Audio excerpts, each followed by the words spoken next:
Les invito a buscar en su Biblia, en la carta de Pablo a los Colosenses, el capítulo 1, dice, versículo 3 en adelante, voy a leer solamente hasta el versículo 5. Damos gracias al Dios y Padre de nuestro Señor Jesucristo, orando siempre por vosotros, habiendo oído de vuestra fe en Cristo Jesús y del amor que tenéis para con todos los santos, a causa de la esperanza que os es guardada en los cielos, de la cual habéis oído ya por la palabra verdadera del Evangelio. Señor, en esta mañana te damos gracias por este precioso tiempo en donde hemos compartido tu palabra. Gracias porque ella es el alimento espiritual que necesitamos en medio de los tiempos difíciles que nos ha tocado vivir. Bendícela en nuestras vidas, en el nombre de Jesús. Amén. El título del mensaje es La verdadera palabra del Evangelio. La verdadera palabra del Evangelio. Y es evidente que cuando el mundo hoy en día anda desorientado, y digo esto porque hace un tiempecito atrás un señor estaba asustado porque el fin del mundo estaba pronosticado para el día 21 de diciembre. Y él estaba muy nervioso. Imagínense, era ya casi amaneciendo el 21. Y entonces yo le pregunto, mi amigo, ¿usted nunca ha oído hablar de la palabra de la Biblia? Y él dice, sí. Y digo, ¿y qué tú has oído decir de la Biblia? Y dice, no, que la Biblia es el único libro que se cumple. Y digo, bueno, tengo unas palabras de confianza y de seguridad para ti ahora, en estos momentos. La Biblia no dice que el mundo se va a acabar el día 21. Por tanto, en ese instante tuve la oportunidad de predicarle el Evangelio a él y demostrarle que no hay nada ni nadie en este mundo que supere la veracidad de la palabra de Dios. Amén. Amén. Por tanto, como la Biblia es la verdadera palabra del Evangelio, se extiende, crece y fructifica. En el versículo 6 dice, el cual ha llegado hasta vosotros, como también ha pasado por todo el mundo, y fructifica y crece como también en vosotros desde el día en que oíste y conociste la gracia de Dios en verdad. La verdadera palabra de Dios crece, fructifica, se extiende por todo el mundo. Amén. Amén. También la verdadera palabra de Dios crece y fructifica en la vida de cada cristiano. Dice el versículo 24, que ahora me regocijo en lo que padezco por vosotros y cumplo en mi carne lo que falta de las aflicciones de Cristo por amor de su cuerpo y de la iglesia. Aún en los momentos de aflicciones, mira, el apóstol Pablo estaba sufriendo y él se regocijaba en los sufrimientos de Cristo y se regocijaba aún en los azotes de Cristo, en prisiones, en hambre, en padecimiento, por amor a Cristo. Amén. Y dice la palabra que también por amor a la iglesia. Y aunque usted esté atravesando pruebas, tribulaciones, dice también la palabra, nada ni nadie nos puede separar del amor de Dios que es en Cristo Jesús, Señor nuestro. Amén. Por tanto, en las aflicciones también nos regocijamos y nos alegramos en el Señor. Amén. Amén. El deber de cada cristiano es sembrar la palabra de Dios. El crecimiento lo da el Señor. Y nosotros vemos la ilustración, ¿verdad?, del sembrador que salió a sembrar cuánta semilla cayó en diferentes terrenos. Pero el problema es del cristiano, es regar, es sembrar la semilla. El crecimiento lo da el Señor. Amén. Amén. También la palabra de Dios, la verdadera palabra de Dios, ofrece conocimiento de Dios. Dice el versículo 10, para que andéis como es digno del Señor, agradándole en todo, fructificando en toda obra y creciendo en el conocimiento de Dios. Dice el versículo 25, de la cual soy hecho ministro según la dispensación de Dios, la cual me es dada por vosotros, para que cumpla la palabra de Dios. Y aquí, amados hermanos, vemos al apóstol Pablo y ¿quién puede entender a Dios? ¿Quién puede entender la mente de Dios? Nadie, ¿verdad? Y el apóstol Pablo, siendo un perseguidor de la iglesia, teniendo un celo que lo consumía, ¿verdad?, por su religión, pasó a ser perseguido y fue constituido como ministro del evangelio a los gentiles. Vemos cómo la voluntad de Dios se cumple y usted lo ve y lo analiza y puede entenderlo a través de la palabra de Dios. También la palabra de Dios revela los misterios de Dios. Dice el versículo 26, es a saber el misterio escondido desde los siglos y edades que ahora ha sido manifestado. O sea, cuántos misterios, cuántas cosas que Dios todavía no nos ha revelado a nosotros y las entenderemos en el cielo. Pero el misterio que ha trascendido en la historia y ha marcado la historia de la humanidad ha sido el advenimiento de Jesucristo a este mundo para ofrecer la salvación. Amén. Y la vida eterna. Jesús dijo, erráis ignorando las escrituras. O sea que en estos tiempos, si usted, amados hermanos, necesita alimento espiritual, donde tiene que ir es a la palabra de Dios. Si necesita conocimiento de Dios, donde tiene que ir es a la palabra de Dios. Tenemos que apartar los tantos comentarios y tantas basuras que el hombre hoy en día ha tratado de saturar la palabra de Dios, y tenemos que tomar solamente palabra de Dios. Amén. Amén. También la palabra de Dios nos da a conocer a Jesucristo como Hijo de Dios.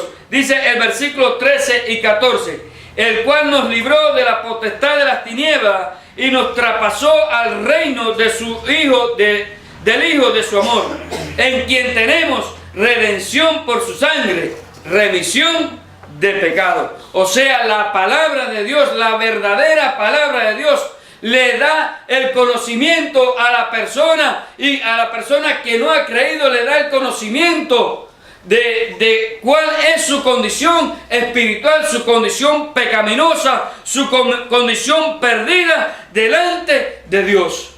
Dice la palabra en ese versículo, en quien tenemos redención de pecado por su sangre. Bendito sea el Señor, porque nos redimió con su sangre, ¿verdad? Nos limpió y nos purificó con su preciosa sangre. Por tanto, Jesucristo tiene el primero en mi vida. Dice el versículo 18, y es Él la cabeza del cuerpo, es a saber de la iglesia, el cual es principio y primogénito de entre los muertos, para que en todo tenga el primado. Jesucristo tiene que tener el primer lugar en mi vida. Jesucristo tiene que tener el primer lugar en mi familia. Jesucristo tiene que tener Amén. El primer lugar en la iglesia. Jesucristo es el primero en todo. Predicamos y enseñamos que en Cristo todo hombre está completo y perfecto. Dice el versículo 28, ¿verdad? De la siguiente manera, a quien nosotros predicamos y amonestamos a todo hombre y enseñamos a todo hombre con toda sabiduría,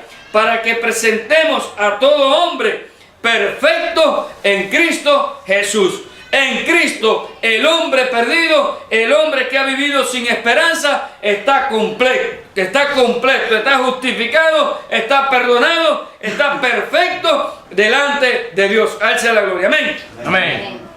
Y estoy también en la ilustración de un juvenil que un día llegó a una congregación, y porque era un juvenil tal vez se miró un poquito distante, pero ese juvenil aceptó a Jesucristo como Señor y Salvador. Y en la historia, ese juvenil es conocido como Spurgeon, ¿verdad? Charles Spurgeon, uno de los predicadores del siglo pasado, uno de los hombres de Dios que revolucionó las predicaciones, y tantas personas fueron convertidas con sus predicaciones. O sea, que solamente Jesucristo es el que opera, y es el que hace, y es el que cambia, y es el que transforma, y es el que perfecciona la vida de cualquier persona, no importa su condición. Él lo hace acepto delante de Dios, ¿verdad?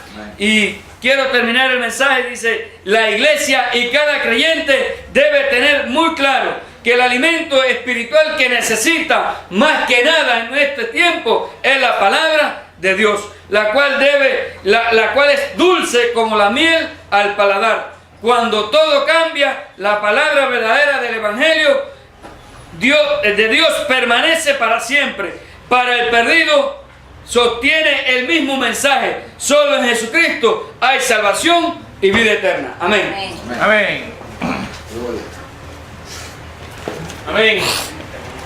Ahora nota la utilización de buena doctrina en su mensaje, hablando del misterio, que es la dispensación del misterio, y lo hizo bien aplicación, buena aplicación, que es que ese misterio, uno de los 7 misterios, es Cristo venido a este mundo, ¿verdad? Y muerto por nuestros pecados. Y eso no tiene nada que ver con, vamos a decir, por ejemplo, los misterios católicos, ¿verdad? Eso es un misterio bíblico, ¿verdad? Y doctrina sana, incluido en el mensaje. Amén.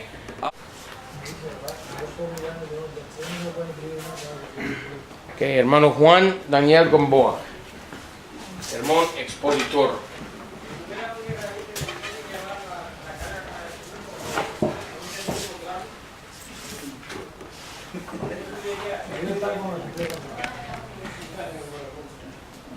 Bien, oremos en esta mañana, en esta tarde, para así comenzar este tiempo, dar continuidad al estudio de preparación de sermones. Padre, gracias te damos una vez más.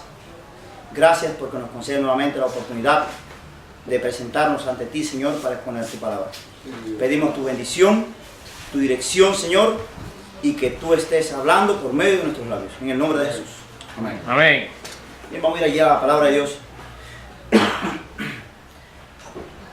A la carta del apóstol Pablo a los Colosenses. Carta o epístola del apóstol Pablo a los Colosenses, capítulo número 3. Colosenses 3, desde el 23 hasta el 25. Colosenses 3, 23 al 25. Dice así la palabra de Dios: y todo lo que hiciereis, hacedlo de corazón, como mirando al Señor y no a los hombres, estando ciertos que del Señor recibiréis el premio de la herencia, porque al Señor Cristo servís. Mas el que hace injusticia recibirá la injusticia que hiciere, que no hay respeto de personas. ¿Para quién estás haciendo las cosas? Así he titulado el mensaje en esta tarde. ¿Para quién estás haciendo las cosas? En nuestro tiempo es muy fácil identificar a una persona para quién está trabajando, o para quién está o puede realizar un trabajo determinado, ya que esa persona se va a identificar fácilmente a la hora de salir de su casa, se va a identificar con la persona para quien está trabajando. El que trabaja, ejemplo, en la mañana, muy temprano vemos que el que trabaja en cítrico, coge o toma su transporte allí y el transporte lo lleva hasta el campo de cítrico, ya sea guayaba o sea piña. O el que trabaja en turismo o en los cayos, vemos que toma su transporte y lo lleva hasta Cayo Coco. De manera que se está identificando con quién está trabajando. Pero en lo espiritual, el hombre debe saber identificarse bien para quién está trabajando o para quién está haciendo las cosas. En primer lugar, ¿para quién lo estoy haciendo en lo espiritual? Verso 23 nos dice de la siguiente manera: y todo lo que hiciereis, hacedlo de corazón, como mirando al Señor y no a los hombres. Allí, pues, podemos ver que nuestra entrega debe ser totalmente para Dios.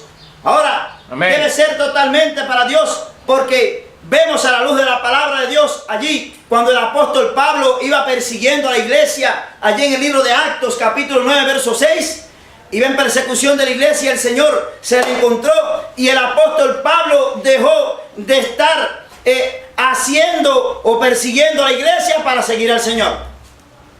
Y cuando se encontró con Jesús, le dijo una sola cosa: ¿qué quieres que yo haga? Amén. Se identificó, pidió a Dios que le orientara, que le guiara, que le llevara, que le dijera qué debía hacer. El hombre de Dios tiene que estar bien, pues, identificado también, y debe reconocer para quién lo está haciendo, y su entrega debe ser para Dios totalmente.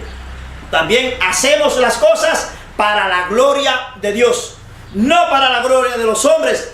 De manera que el mismo versículo número 23 dice, y todo lo que hicieres, hacedlo de corazón, no para tu propia gloria. Muchos exponen o preparan un buen sermón o un buen mensaje y lo hacen para elevar su propia gloria. Y dice la Biblia que el que se humillare, ¿qué pasa? Será enaltecido, pero aquel que se enaltece será humillado. Es bueno pues tratar de que cuando hagamos algo, lo hagamos para la gloria de Dios. Amén. No lo hagamos para los hombres ni para nosotros. 1 Corintios 10:31. Hacedlo todo para la gloria de Dios. Y acá pues quise citar allí. A veces cuando hacemos las cosas para nuestro propio beneficio. Y cuando hacemos las cosas para nuestro propio beneficio, estamos trabajando para nosotros mismos. Y tristemente, la historia del joven, del hombre insensato, rico insensato, dice que preparó todo un granero para él, para su futuro. Y no sabía que lo estaba haciendo para él, para su propia, su propio disfrute. Pero al final de la jornada, cuando dice que alguien llegó y le preguntó, necio, ¿para quién estás trabajando? Y lo que has preparado, ¿de quién será? De manera que debemos saber trabajar para la persona correcta, que es Jesucristo. Y así podemos decir, amén, estoy haciendo las cosas para Dios. En segundo lugar, ¿a quién estoy sirviendo yo? Verso número 24, la parte B. Dice de la siguiente manera, la parte B. Porque al Señor Cristo servís. ¿A quién estoy sirviendo? Debes identificarte bien a quién estás sirviendo. En este tiempo las personas se identifican por lo que hacen. De manera que tú te identificarás a quién estás sirviendo en dependencia de lo que haga o de lo que te haya propuesto hacer. Allí podemos ir y ver la palabra de Dios allí en el Evangelio de Lucas capítulo número 16, verso 13. Y dice que nadie puede servir a dos señores, porque amará a uno y menospreciará al otro. Ni nadie pues puede servir pues a Dios y a las riquezas. Y usted, Dios lo llamó para que le sirviera a Él. ¿A quién está sirviendo en esta mañana? Recordemos la historia de Josué, capítulo 24, cuando llevó al pueblo de Israel para prepararlo espiritualmente y entrar a la tierra prometida. Allí Josué lo desafió y le dijo, escogeos hoy a quién sirváis. Es interesante definirnos por quién o a quién estamos sirviendo. Tercer y último lugar, ¿qué estoy recibiendo? Verso 24, parte A. Verso 24, parte A. Estando cierto que del Señor recibiréis el premio de la herencia. Pues, estamos recibiendo el premio de la vida eterna. Filipenses 3:14, decía el apóstol Pablo, me apresuro hacia el blanco. ¿Para qué? Para tomar el premio del llamamiento que él había hecho. El cristiano debe estar pues siempre presto, apresurándose para recibir el premio. ¿Qué premio? El llamado que Jesucristo le hizo, que es en Cristo Jesús. Ahora, ¿qué estoy recibiendo por hacer todo esto? La protección total de Dios.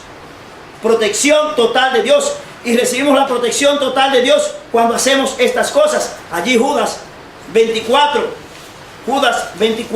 nos dice lo siguiente. Aquel pues que es poderoso para preservaros de tropezadura y para presentaros delante de su gloria irreprensibles con alegría excesiva. Amén. Él es poderoso, ¿saben para qué? Para protegernos a cada uno de nosotros. Y ese es el premio que recibe el cristiano cuando está sirviendo al Señor. Recibe la protección divina de Dios. Y un ejemplo claro de todo esto es nuestra vida. Nuestra vida, antes de conocer a Jesucristo, era una vida sin protección ninguna. Vivíamos pues expuestos en las manos del diablo. Dice la palabra de Dios que éramos como la onda del mar, que es arrastrada aquí para allá y de allá para acá. No teníamos un lugar fijo, no teníamos una mente definida acerca de las cosas que íbamos a hacer y nos dejábamos mover para donde quiera. Pero hoy en día, pues estamos ciertos que si estamos sirviendo al Señor, Él nos está protegiendo y Él nos dará el premio de la vida eterna. Amén. Todo lo que hagamos va a demostrarle a los demás a quién estamos sirviendo y qué estamos haciendo cada día. Y la pregunta para terminar sería la siguiente: ¿para quién está usted haciendo todas las cosas? ¿Para Dios o para los hombres? Y quiero terminar con el mismo texto que comencé, estando cierto, 23, y todo lo que hicieres, hacedlo de corazón como mirando al Señor y no a los hombres. Dios nos bendiga. Amén, amén. Amén.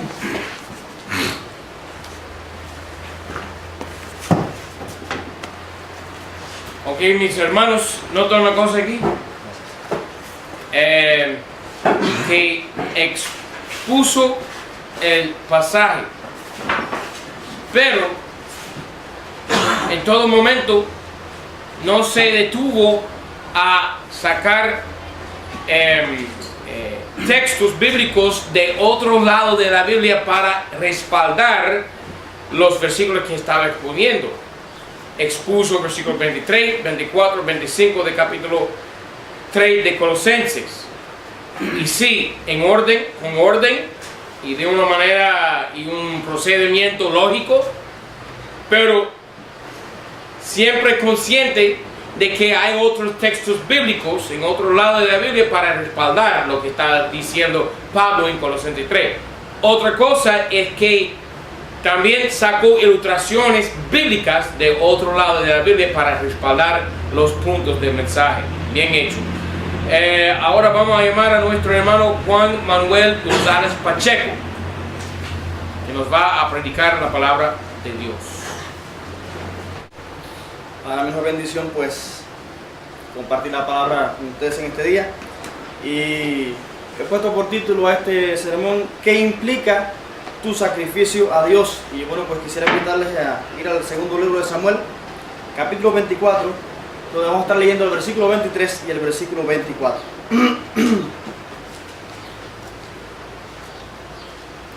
Segundo de Samuel 24, 23 y 24. Y dice la palabra: todo lo da como un rey Arauna al rey. Y dijo Arauna al rey: Jehová tu Dios te sea propicio. Y el rey dijo a Arauna: no, sino por precio te lo compraré, porque no ofreceré a Jehová mi Dios holocaustos por nada. Entonces David compró la era y los bueyes por 50 siclos de plata. Señor, te bendecimos en esta tarde. Te damos mil gracias porque tu palabra es una fuente inagotable de la cual podemos sacar tantas bendiciones para nuestras vidas. Te pedimos que en esta hora, Señor, tú sigas añadiendo bendición a nuestras vidas a través de ella. Y como un faro que alumbra nuestros pasos, nos pueda mostrar el buen camino por el cual conducirnos hasta llegar a tu misma presencia, Señor. Te exaltamos, te bendecimos, te damos mil gracias, oh Dios, en el nombre de Jesús. Amén. Como les decía, pues he puesto por título a este sermón: ¿qué implica tu sacrificio a Dios? Y muchas veces es fácil olvidar que Dios merece lo mejor de nuestras vidas.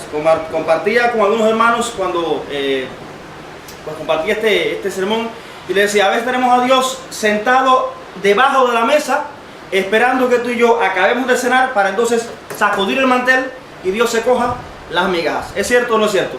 Muchas veces pasa, sin darnos cuenta de que debiera ser al revés. Nosotros debiéramos estar a sus pies, Él sentado en el trono, y tú y yo rindiendo toda la alabanza, toda la adoración y reconociendo que Él es merecedor, no de lo bueno, no de lo mejor, sino de lo óptimo, de lo que es superior, de lo que por encima de eso no hay nada.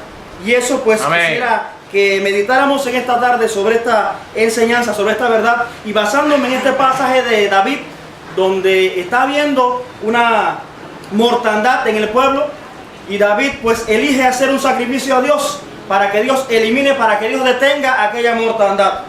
Y David va a ofrecer sacrificio. Necesita la era de Arauna. Y Arauna, como al final súbdito del rey, que le dice: Señor, toma lo que te haga falta. Toma los bueyes, toma los arados, toma la era. Pero ¿qué le dice David? yo no quiero tus bueyes, yo no quiero tu era, yo no quiero tus arados. Yo quiero darle a Dios algo que implique, ¿qué cosa? Mi sacrificio. Amén. Es fácil darle a Dios de lo que nos sobra. Es fácil darle a Dios, como decía, las migajas. Lo difícil es cuando tenemos que poner el corazón y sacrificar lo que nos duele. Sacrificar lo que no queremos soltar. Y quisiera, pues, basándome en el sacrificio levítico, ver tres cosas, tres enseñanzas que tú y yo debemos tener pendiente a la hora de darle nuestro sacrificio a Dios. Y lo primero que debe estar implícito en nuestro sacrificio a Dios es la humildad. Cuando un judío pecaba, cuando un judío reconocía que había cometido un error, pues entonces llevaba al sacerdote, ¿qué cosa? Una ofrenda, un sacrificio. Pero antes de llevar el sacrificio tenía que reconocer que había pecado. Si no, no había necesidad de matar a un animal. Y hoy por hoy, una de las cosas que más está afectando las iglesias nuestras y en general es que no siempre tenemos humildad en el corazón. No siempre somos humildes. Ahora, ¿por qué es necesaria la humildad? Porque Jehová lo admira. Cuando vamos al Salmo 138, versículo 6 dice: porque el alto Jehová mira al humilde y al altivo conoce de lejos. Si hay una cosa que usted va a la Biblia y se percata de que Dios aborrece y odia, es el orgullo. Ahora, ¿cuánto exalta entonces al humilde? El hermano decía: el que se humilla será exaltado, pero el que se ensalza, el que se exalta, será humillado. Dios aborrece la altivez, Dios aborrece el orgullo, Dios alaba al que es humilde y humilde de corazón. Muchas personas piensan que la humildad es andar en harapos, es la humildad es andar mal vestido o con ropas todas churrosas. Eso no es ser humilde, es ser andrajoso. La humildad no se mide por la ropa o por lo que tú traigas encima. La humildad no se finge. La humildad nace del corazón. Tenemos un ejemplo perfecto en la persona de Jesucristo. En Mateo capítulo 11, versículo 29, Jesús dice: aprended de mí, que soy manso y humilde de corazón. Mire, yo le ponía al hermano la ilustración de Mentepollo. ¿Qué cubano aquí no conoce quién es Mentepollo? Hay un capítulo en el cual él aparece lleno de relojes, cadenas, todo bien vestido, y él dice: porque yo sí soy humilde. Y repetía: yo sí soy humilde. Y yo soy de las personas que piensa que quien dice que es humilde, al final lo menos que es humilde. Porque si usted es humilde, no tiene que decirlo. La humildad no hay que proclamarla o pregonarla. La humildad nace de un corazón y usted no tiene que fingirla, porque sale de una forma evidente, de una forma natural. Cuando usted finge las cosas, lo que menos está demostrando es que lo tiene realmente por dentro. Alguien dijo que el que tiene mucho por dentro necesita poco por fuera. No hay que fingir una falsa humildad, porque Dios sabe y Dios conoce las mentes y los corazones. Ahora, sí creo que a la hora de ofrecer sacrificio a Dios, yo tengo que ser humilde. Yo tengo que reconocer que Dios lo merece todo. Que Dios merece no solamente mi dinero, sino merece mi tiempo, merece mi familia, merece mis talentos, merece mis dones, merece hasta el último aliento. Como un programa que se ponía antes en la televisión aquí en Cuba. Hasta el último aliento de mi vida, yo debo pensar que eso también le pertenece al Señor. La segunda cosa que debe estar implícita en nuestra adoración, en nuestro sacrificio a Dios, y es lo que muchas veces no queremos hacer, yo le he llamado el desprendimiento. O sea, dejar de tener algo que yo quiero, que yo pienso que es valioso. ¿Para qué? Para apartarme de él. Volvamos entonces al sacrificio levítico. La persona no solamente reconocía en su humildad que había pecado. ¿Qué tenía que hacer? Desprenderse, sacar de su comodidad el corderito. ¿Para qué? Para llevarlo al sacerdote. Si hoy Dios nos lo pidiera a nosotros, si hoy tu pecado y el mío fueran tapados, no vamos a decir limpiados, por un cordero, y tú diario tuvieras que sacar un cordero, el fuego de Dios no hubiera consumido, hermana. Porque si a veces para dar una ofrenda o un diezmo o un día al Señor nos cuesta, pues cuánto más un cordero diario. Mentira, no lo hiciéramos. Como estamos viendo realmente el cristianismo de hoy. Entonces, el creyente aquel que reconocía en su humildad que había pecado, también tenía que desprenderse de algo que tenía valor. Ahora mi pregunta es, del cordero viejo, el tuerto, el que le faltaba una pata, este que no lo quiero para nada, vaya a ofrecérselo al Señor. ¿Ese era el cordero que tenía que ofrecer? Tenía que darle al Señor lo mejor. El cordero sin mancha. Era un mandamiento divino. Levítico 3:1 decía, si hubiere de ofrecer el sacrificio sin tacha, lo ofrecerás delante de Jehová. Es decir, no era el cordero que yo no quería. No era el cordero que estaba ya muriéndose de viejo. Era el cordero perfecto.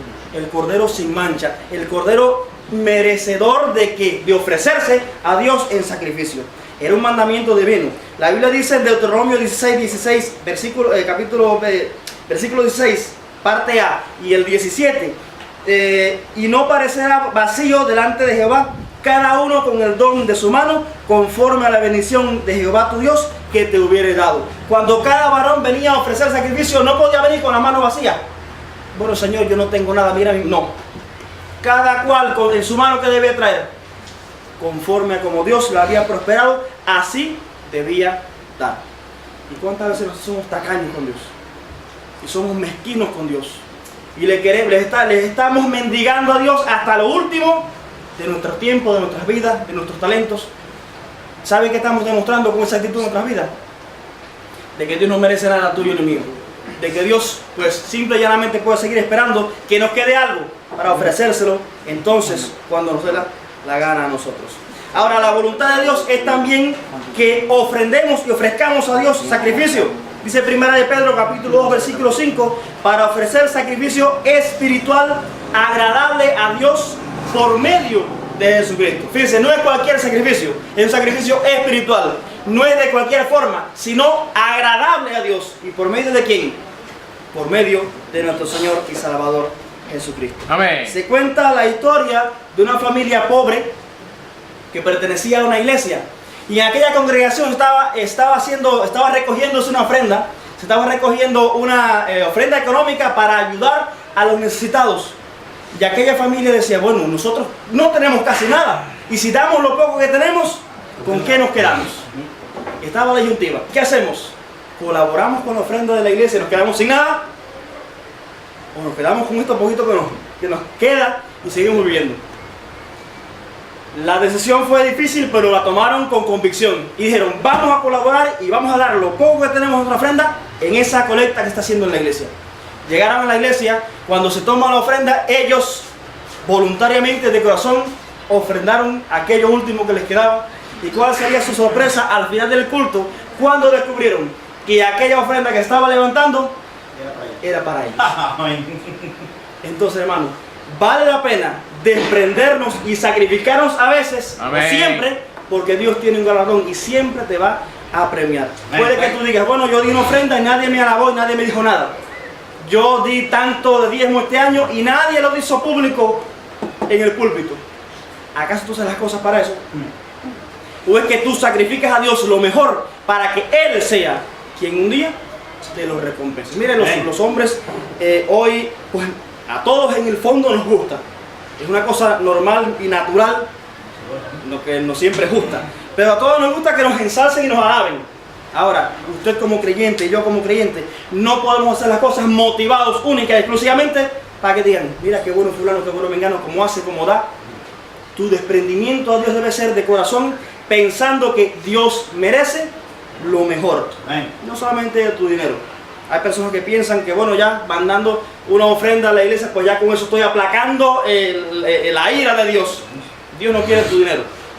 Dios no quiere tu casa, Dios no quiere nada material. Aunque tú puedas darlo y puedas apoyar la obra. Lo primero y principal que Dios quiere, ¿saben qué es? ¿Qué cosa? Tu persona. Tú mismo, tu ser, tu persona, tu corazón. Dios puede utilizar tu dinero, estoy de acuerdo. Pero por encima de todas las cosas te quiere usar a ti y me quiere usar. Amén. Entonces, por último, una cosa que siempre estaba implícita en aquel sacrificio, fíjense, vimos que la humildad, para reconocer que yo tenía que ofrecer a Dios. Número 2, el desprendimiento, separarme del animalito perfecto, que tal vez valía bastante, pero que tenía que darle a Dios. Ahora, ¿bastaba con llevarle el cordero al sacerdote y ahí se acababa todo? Hace falta una cosa. ¿Qué sería? no bastaba con un cordero vivo. El cordero tenía que morir.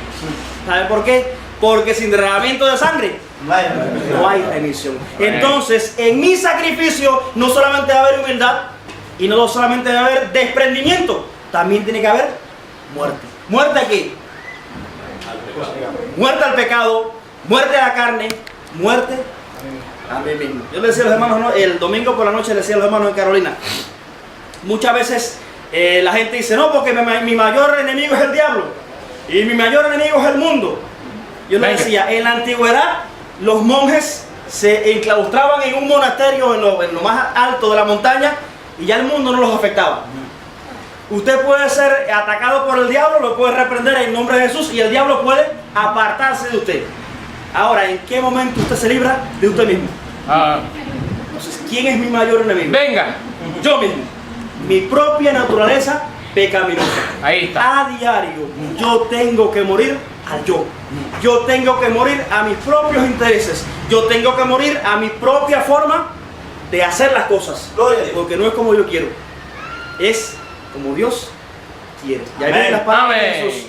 Padre, que no se echa mi voluntad, sino la tuya. Que no siempre la entiendo, que no siempre la acepto, que no siempre es fácil, pero al final es perfecta, porque Dios no hace nada para mal de sus hijos. Cuando vamos entonces al Antiguo Testamento, vemos a Abel en el capítulo 4 de Génesis, versículo 4 también, y Abel trajo del primogénito de sus...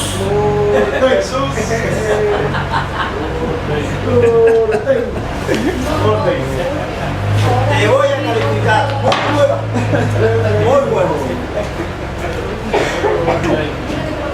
Dios lo mejor. Ahora, lamentablemente tenemos restricciones de tiempo, pero Muy bueno. muy buen mensaje, muy bien desarrollado, con ilustraciones y todo. Gloria al Señor. Ahora voy a invitar a nuestro hermano Nicolás a predicar la palabra de Dios. Bueno, Dios le bendiga en esta tarde, mi Dios, para mí. Damos gracias a Dios por estar en este lugar. Para mí, el mejor lugar que hay en este municipio. Amén. Donde Amén. se predica la palabra pura y verdadera del Señor. Amén. Y quiero que busquen junto conmigo la primera epístola a Timoteo, capítulo 1 y verso 15. Vamos a poner un mensaje positivo basado en un solo versículo. Dice así la palabra. Palabra fiel es esta y digna de ser recibida de todos. Que Cristo Jesús vino al mundo para salvar a los pecadores, de los cuales yo soy el primero. Señor, gracias te damos en esta tarde por tu amor, por tu misericordia. Gracias por el privilegio que tú das a este vaso frágil, Señor, de exponer tu palabra. Tómame en tus manos y permite que de mi boca salgan palabras tuyas para la edificación, consuelo y exhortación de tu pueblo. En el nombre de Jesús. Amén. Amén y amén. Yo puse como título a este sermón: Noticia sin igual. Qué maravilloso es saber que hay una noticia buena y sin igual en la palabra del Señor. Estamos cargados en un mundo ahora en el siglo XXI, un mundo que por donde quiera usted ve noticias, en la radio, en la televisión, en la prensa, noticias catastróficas, asesinatos, muertes, violencia, robo. Pero hay algo especial de Dios para nuestras vidas. Este mundo cargado de filosofía, de materialismo, de secularismo, un mundo cargado de doctrinas y de enseñanzas erróneas como el catolicismo, el adventismo, como muchas veces dan noticias que no son las verdaderas noticias que están escritas aquí en la palabra. Alabado sea Dios. Y con razón podemos llamarle palabra fiel, como dice aquí el verso 15. Palabra fiel, porque la palabra de Dios es fiel. ¿Por qué? Porque sus promesas se cumplen. Amén. Todo lo que está escrito aquí se ha cumplido al pie de la letra. Alabado sea Dios. Y quiero decirte en esta tarde algo maravilloso. Yo creo en un Dios que verás, y que todo lo que está escrito aquí se ha cumplido, y por lo tanto creo que lo que está por cumplirse va a cumplirse también, porque Él lo prometió en su palabra. A través de la historia se ha demostrado que las profecías bíblicas se ha cumplido. Amén. Cuando usted va aquí al pasaje y no toca el tema de esta noche, pero bueno, esta tarde, pero es bueno decirlo. Cuando usted va al pasaje de Daniel capítulo 2 y la estatua de Nabucodonosor, como se profetiza los imperios del oriente, todos estos imperios que iban a dominar Israel, ya sea Babilonia, ya sea Medo-Persia, Grecia o Roma. Y después en el capítulo 7 habla también de las 4 bestias. Esto nos habla del carácter de estos gobernantes. Y el capítulo 2 nos habla de la potencia militar de estos imperios. Hay más de 2000 profecías escritas en la palabra que se han cumplido al pie de la letra. No toca en esta tarde, por cuestiones de tiempo también, hablar del cumplimiento exacto de esta profecía. Pero sí puedo decirte, muchos mentirosos han surgido, tratando de predecir cosas que al final no han pasado. Nostradamus predijo muchas cosas en sus centurias. Algunas pasaron, otras no pasaron. No había 100% de credibilidad en esto.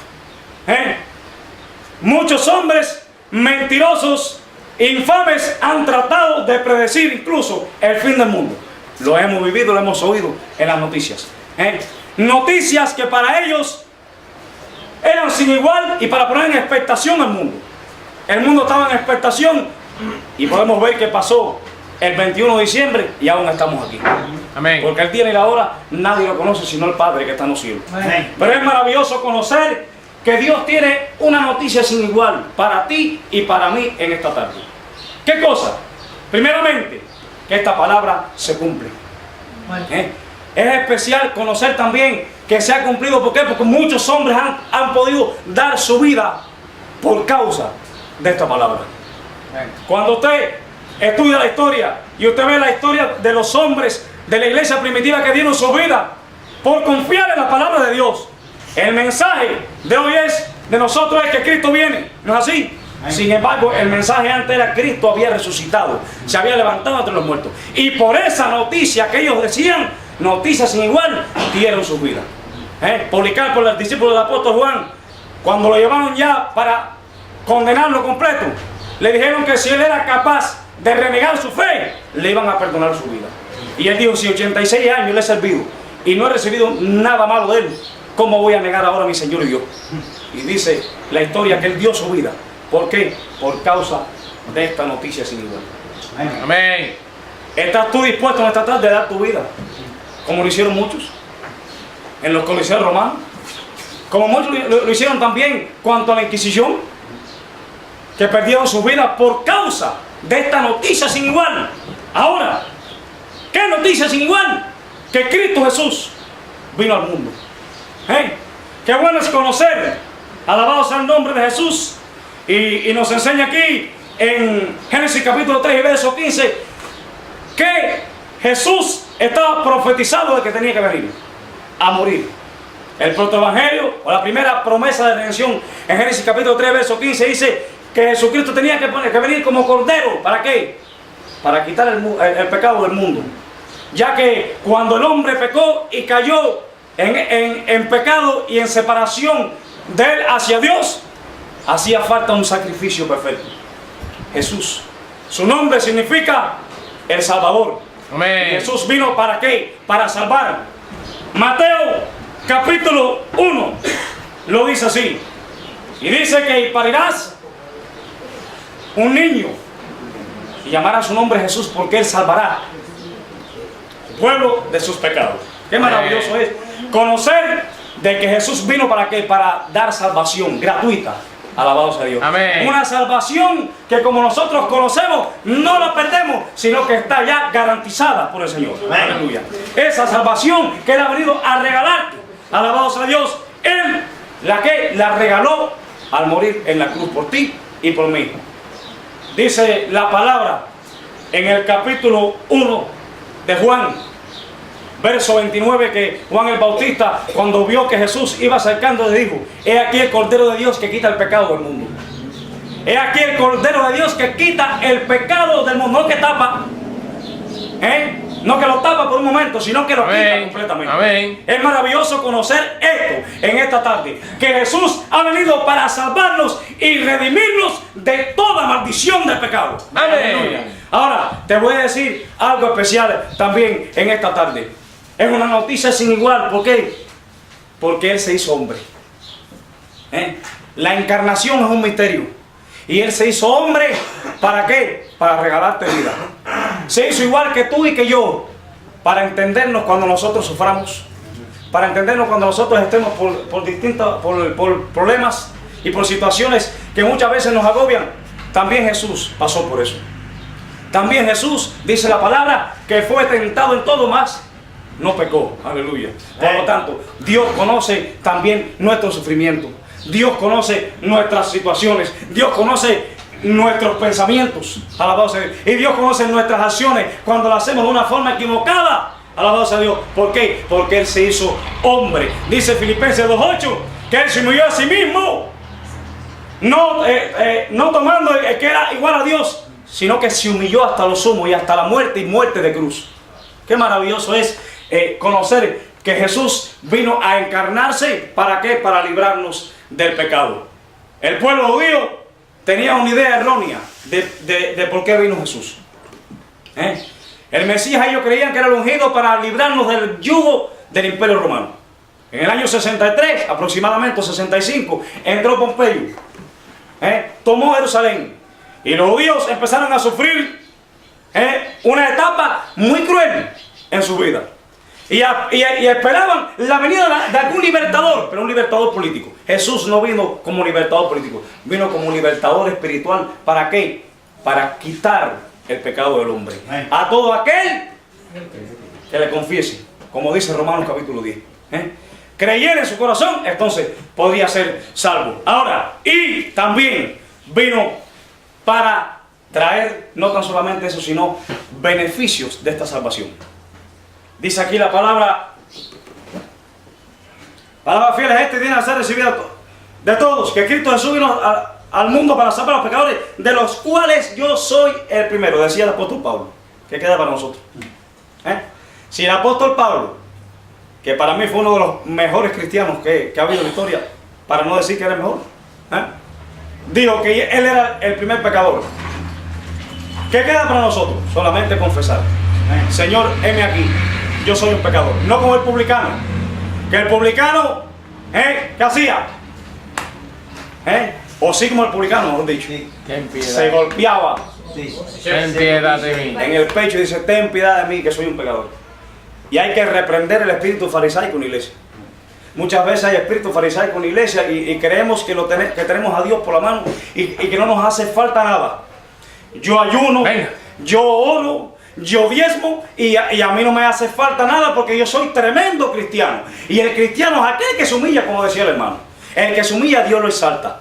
Y Dios nos está mandando en esta tarde a que nosotros nos humillemos. ¿Para qué? Para que podamos reconocer que ¿qué cosa? Que aquí hay una noticia sin igual.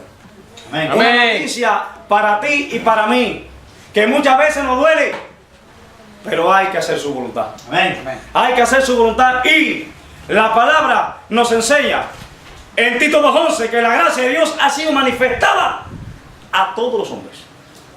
Qué maravilloso es que la gracia de Dios ha sido manifestada. La gracia es algo que no merecemos. ¿Qué merecíamos nosotros en nuestra condición? El infierno. Pero gracias a Dios, y valga la redundancia, por su gracia.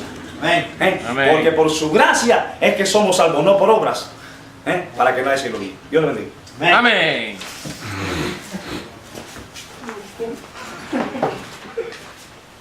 Ahora nuestro hermano expuso un versículo de la Biblia, 1 Timoteo 1:15, y es un solo versículo que expuso.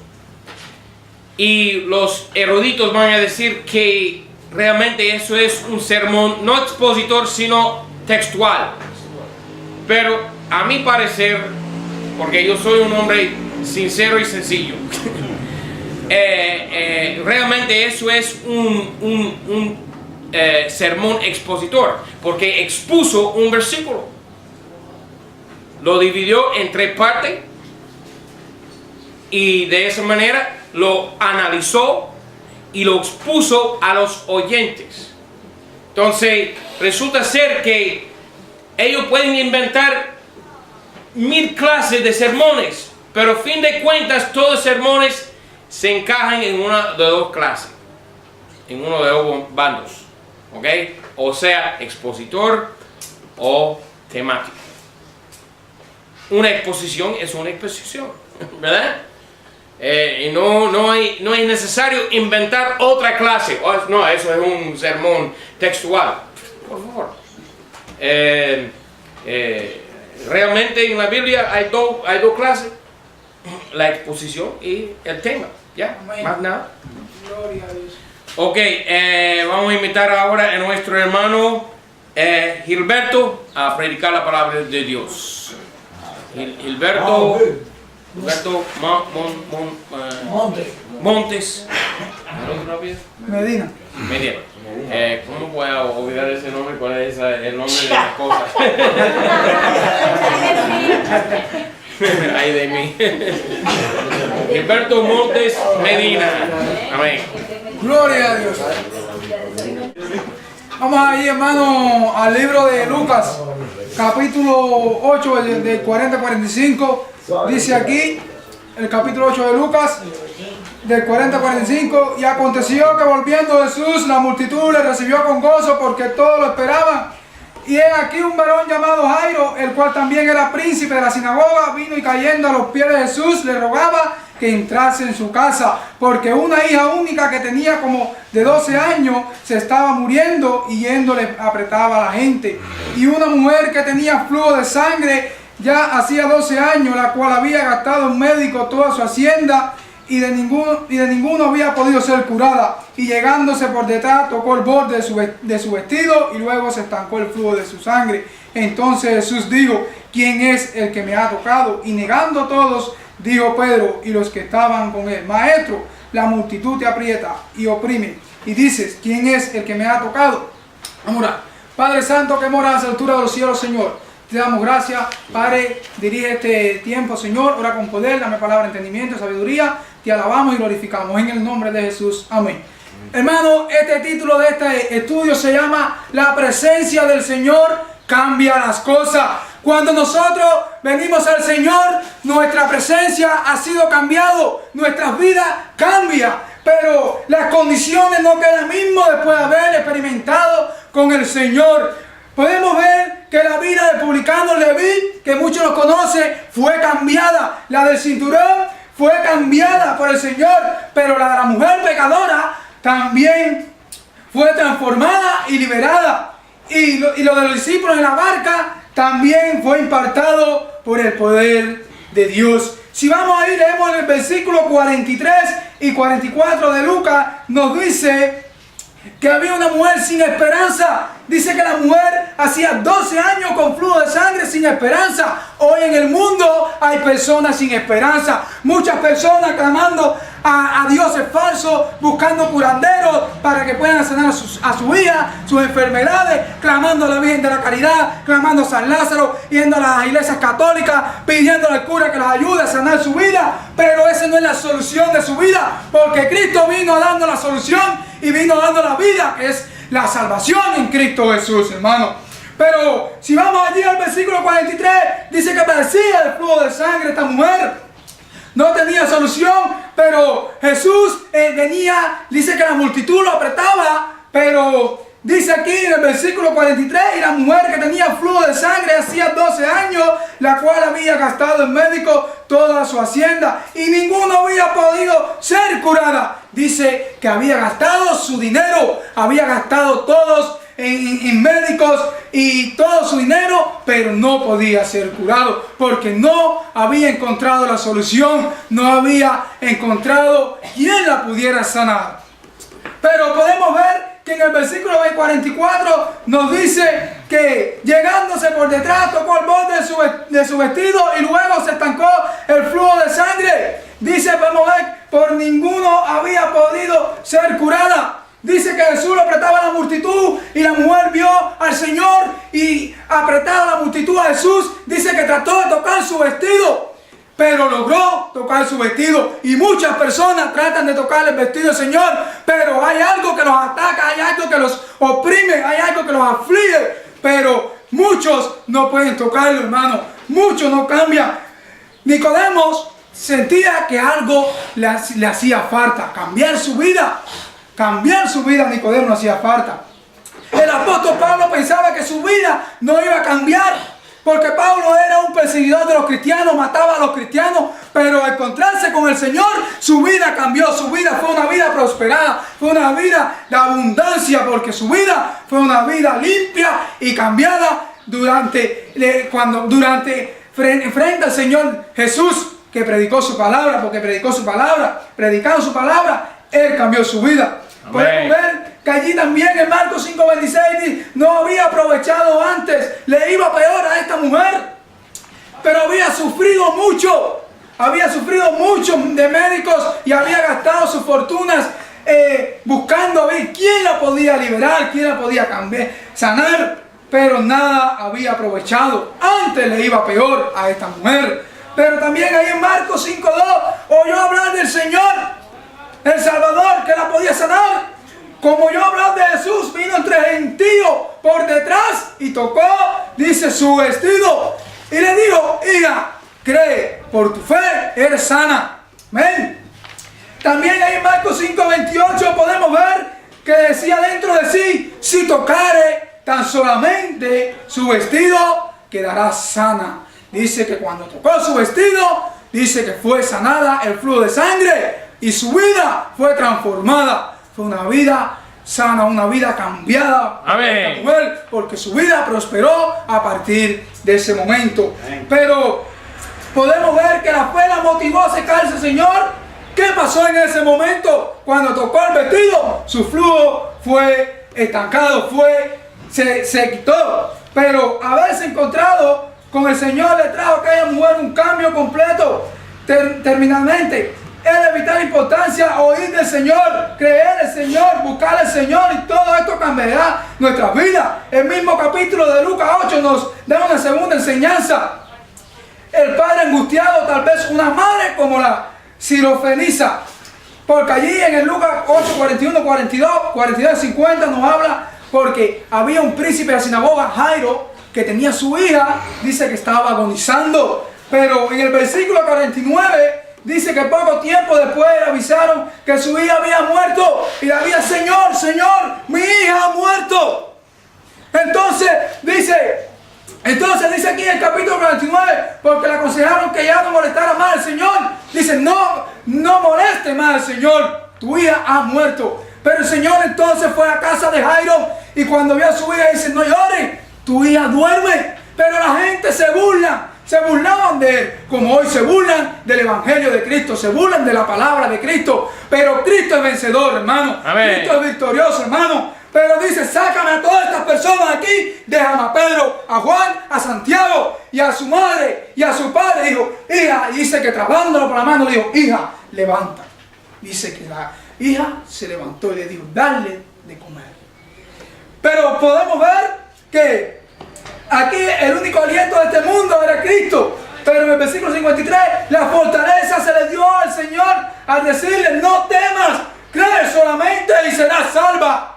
Cree solamente y serás salva. Para mí, hermano, aquí no salva, sino sana.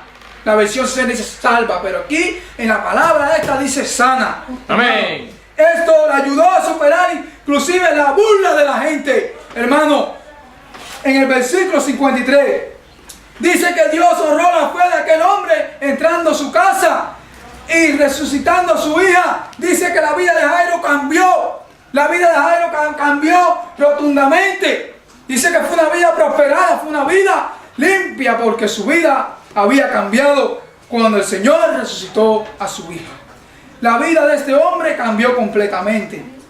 Hermano, apreciable hermano y amigo que nos visite, permite que Jesús cambie tu vida rotundamente. Que Dios lo bendiga. Amén.